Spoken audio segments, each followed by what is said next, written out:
Thank you and welcome to the show this morning. The topic this morning is the Tennessee General Assembly and the election of 2006. And we're fortunate to have with us to talk about the Tennessee General Assembly and the recent election in 2006, Senator THarper.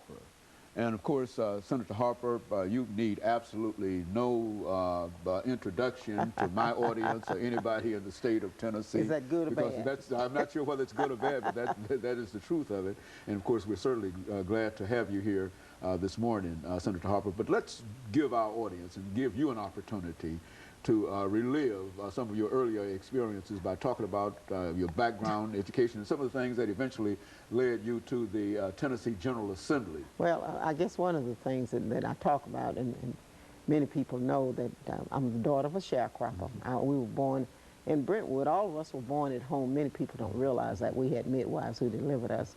But there were 11 of us, and I am a product of public schools.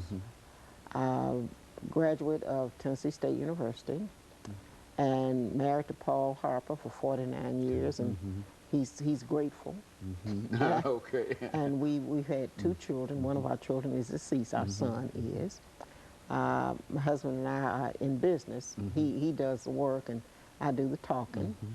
And I served initially in the Davidson County Council. I represented the 2nd District for I think it was 12 years.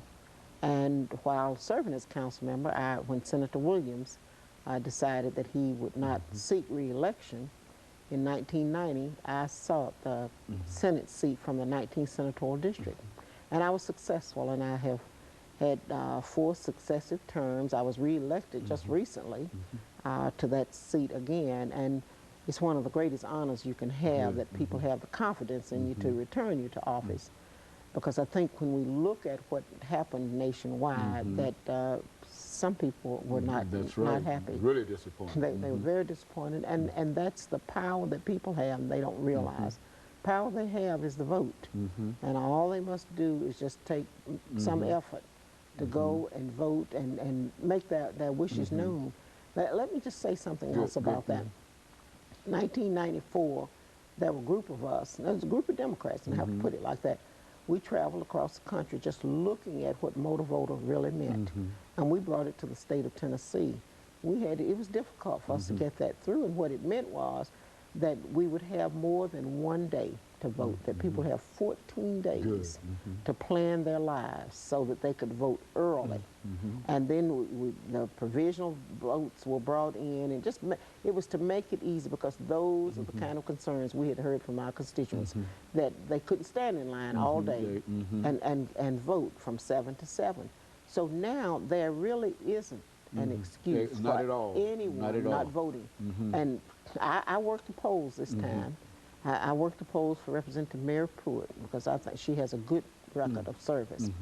And it was surprising the number of people who came in and left because they said they could not stand in line. That was really unfortunate, because they had had 14 days to vote. And we have sites. We probably don't have as many sites as we need, but we have about as many as we can afford right now, because the city has to pay for those sites. And I think it's unfortunate. So you really don't find sympathy for people who come to the polls on the day of election and say they can't stand in line that long, because we provided them an opportunity to go early. So if they were planning surgery or vacation or whatever their plans were, they could go and vote. And I think, this time it was substantial. People voted.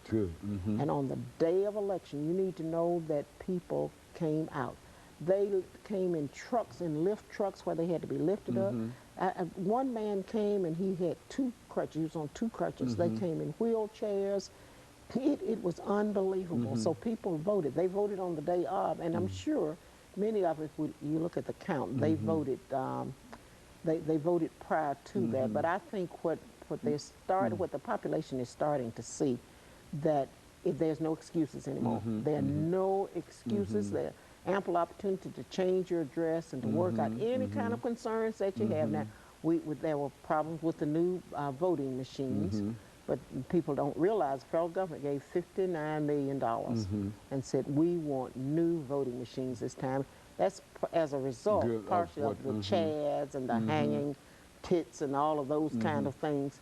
So in Davidson County, and the machines that they ordered, they did not get. The person who accepted the order, they didn't get them. Let me interrupt you here, Senator, and we'll have our first commercial break.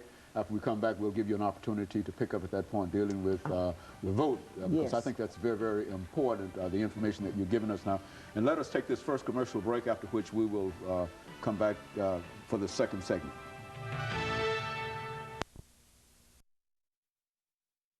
We're talking to Senator Harper.